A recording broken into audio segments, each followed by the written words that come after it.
আজকে হচ্ছে রবিবার, সকালবেলায় উঠে কাজকর্ম সেরে এবার চলে এসেছি রান্নাঘরে। প্রথমেই ছাতুর শরবতটা করবো বলে দেখছি ছাতুর কোটোটার মধ্যে ছাতুগুলো ঢালা নেই, মানে কালকে 2 প্যাকেট এনেছিল, সেইটাই ঢেলে রাখছি। প্রথমে ঢেলে আগে বাবুকে দেবো। বাবুর বাবা এখন ছাতুর শরবতটা খাচ্ছে না, বললো আমাকে একটুখানি চা দিয়ে দাও। আমরা ঠিক আছে নাও চাটা খাও। কখনো বৃষ্টি কখনো গরম এইসব কারণে বললো আমাকে একটু চা দাও আদা দিয়ে। আমরা ঠিক আছে তাই দিচ্ছি। এদিকে বাবুর বাবাকে চাটা দিয়ে এলাম, আর তা করতে হতে আমার আর বাবুর জন্য একটু ছাতুর শরবত গুলতে গিয়ে দেখছি ছাতু ঢালা নেই, সেই একটুখানি ঢেলে নিলাম। এরপর দেবো, কারণ কাল থেকে বাবুর পরীক্ষা শুরু হবে, ও সকালবেলাতে উঠেই পড়তে বসে পড়েছে। আর কালকে আছে বাংলা, আর বাংলার 3 বলছিলাম না তোমাদেরকে, ও প্রচণ্ড ভয় খায়। তাই সকাল থেকে উঠে ও বসে আছে। আমি একটুখানি বললাম বাদাম টাদাম আমি দিচ্ছি, তুই পড়তে বস, আমি ততক্ষণ রেডি করে দিয়ে আসি। একটু মিচড়ি ছিল, গুড়টা শেষ হয়ে গেছে। যে গুড়টা আমরা খাই সেই গুড়টা না আখের মানে গুড় নাকি জানি না, একটু বেশ শক্ত শক্ত, খুব ভালো পরিষ্কার গুড়টা। একটা দোকান থেকে আনে, সেই দোকানে বলে শেষ হয়ে গেছে। ওর বাবা যখন ছাতুটা আনতে যায় ওই দোকান থেকেই নিয়ে আসে। তাই গুড়টা ছিল না বলে মিচড়ি আনা ছিল, সেইটাই দিয়ে দিলাম।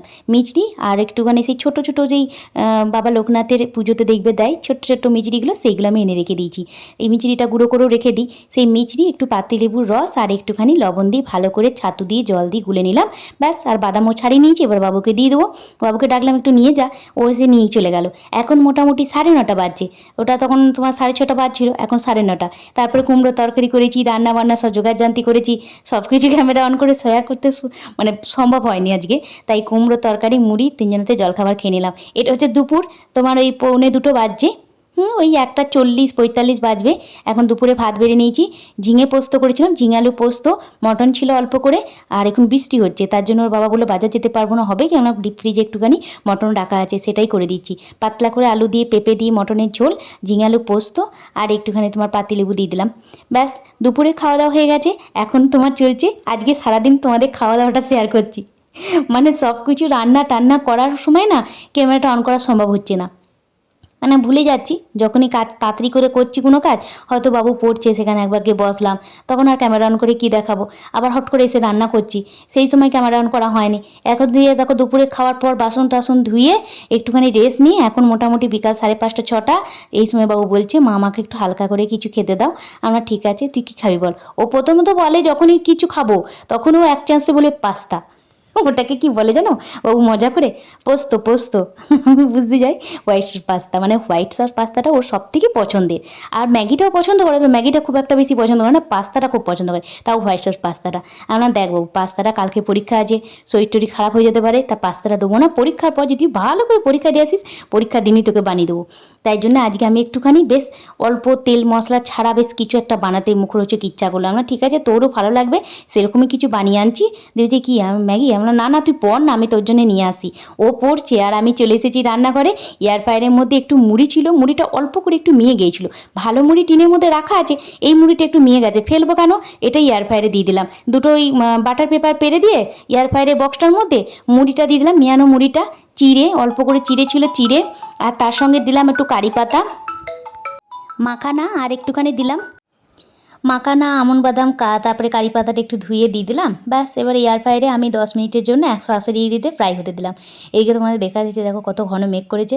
মোটামুটি এখন ওই 5টা 10 এরকম বাজবে। টাইমটা দেখে তো রান্নাঘরে ঢুকি না, পরে টাইমটা দেখতে যাই কতক্ষণ লাগলো। 10 মিনিট মতো হয়ে গেছে, ভালোভাবে মানে ভাজা হয়ে গেছে। আর একটু চিড়ে মুড়ি তারপরে মাখানা আমন্ড বাদাম কাজু বাদাম আর পিনাটটা থাকলে দিতাম, কাজু বাদামটা ছিল না, আর পিনাটটা আমাদের কেউ খায় না, তার জন্য আমন্ড বাদাম দিয়ে দিয়েছি। আর একটুখানি মাখানা দিচ্ছিল, মাখানাটা বেশ ভালো লাগে খেতে, আমি বলো না মাখানাটা আমার বেশ ভালো লাগে। আর একটু তেল গরম করে নিয়েছি ওই তরকা প্যানের মধ্যে, দিয়ে একটুখানি হলুদ দেবো। কাশ্মীরি লঙ্কার গুঁড়ো দিলে ভালো লাগে, তা কাশ্মীরি লঙ্কা গুঁড়ো আজকে দেবো না, শুধু একটু হলুদ দিয়ে দিলাম যাতে মানে ফ্লেভারটা বেশ ভালো লাগে। হলুদটা যখন তেলে দেওয়া হয় না, একটু লবণ দিয়ে দিলাম, বিট লবণ এটা।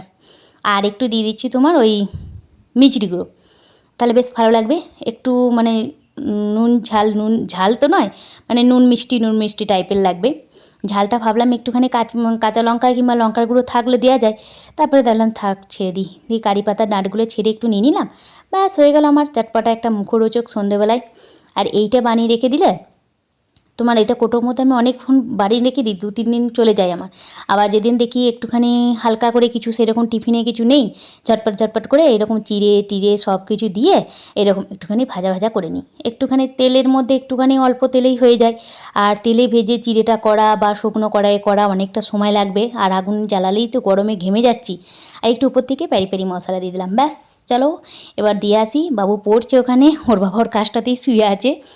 তা সেই জন্যে যাচ্ছি, নিয়ে একটুখানি খেয়ে নেবো, তারপর তা করতে করতে ওই 6:45 7টার সময়তে সন্ধ্যেটা তো নেবো, রাত্রে খাবার করবো। এদিকে বাবু বই খাতা নিয়ে বসে আছে, পাতা উল্টে যাচ্ছে ওর। বাংলাটা এতটা ভয় চিন্তার বাইরে। তাহলে আজকের ব্লগটা আমার এখানেই শেষ করছি। আমার বক এইটুকুই। কেমন লাগলো অবশ্যই লিখে জানাবে। ভালো লাগলে please like and subscribe. Bye bye, tata.